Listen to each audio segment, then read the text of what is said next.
Pleasant good day. From our last two segments, we understand that every human being needs saving, and the only one qualified to save is Jesus Christ. Today, our segment is entitled Believe or Perish. In the Gospel of John, we find probably the most well-known verse in the Bible. It says, "For God so loved the world that he gave his only Son, that whoever believes in him should not perish but have eternal life." John 3:16. The Bible teaches us about God's great love for the world, that is, the inhabitants of the world, mankind.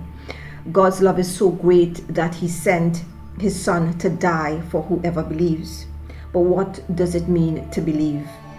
The word believe is the Greek word pistuon, and it comes from the Greek word pistis, faith, which is derived from another Greek word patho, persuade. So we are taking into account two words, faith and persuade. So in a nutshell, the word believe in our text means to persuade oneself, human believing, that Jesus is the Son of God. This human believing leads to faith believing, that is God's inbirthing of faith, for faith is a gift from God. Faith that Jesus is the divinely appointed originator of salvation.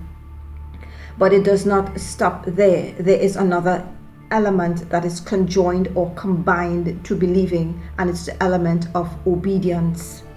So to believe in the Son of God includes human believing, faith believing, and obedience to Christ. The text says whoever believes should not perish. We understand what it means to believe, but what does it mean to perish? Perish is translated as to incur. Incur means to bring upon oneself, to incur the loss of true or eternal life. To understand the full brunt of this word, we need to do some grammar, rules of language. Stay with me. In both the English language and the Greek language, there is something called mood and voice. Mood is the relationship between the verb and reality. This simply means that the verb can express a fact, it can express a command, a question, a condition, or a possibility. And I'm just going to give a couple examples for us to understand, because we are going somewhere. If the verb is expressing a fact, something that's true, it is the indicative mood. Example, there is one God. If the verb is expressing a command, an order, it's the imperative mood. Example, you must love the Lord with all your heart. If the verb is expressing a possibility, something that may happen but it's not certain, it's the subjunctive mood. So I can say it is possible to control your thoughts. So mood is the relationship between the verb and reality. Our word perish is in the subjunctive mood.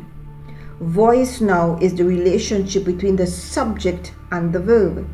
This simply means the subject is either performing the action of the verb or it is receiving the action of the verb.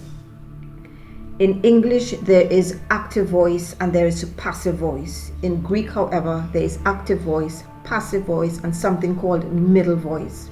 So in the active voice, the subject performs the action of the verb. I can say Paul is writing a letter to the Corinthians. Paul, the subject, is the one doing the action. The passive voice, the action is being done to the subject.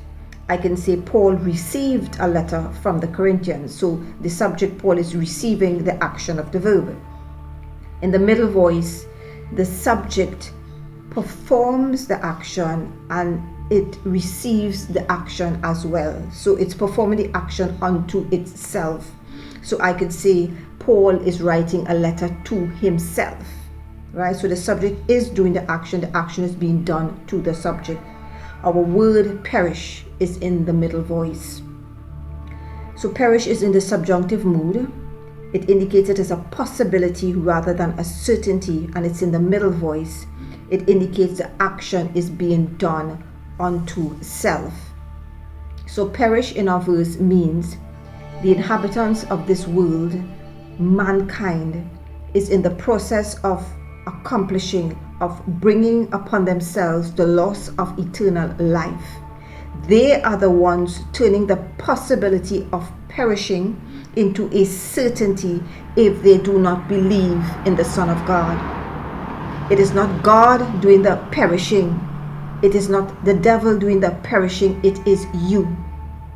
You are the one bringing utter destruction, ruin upon yourself if you do not believe. God is saying, I desire none to perish. I gave you my Son, but you must believe in him. This condition is essential. This condition is non-negotiable.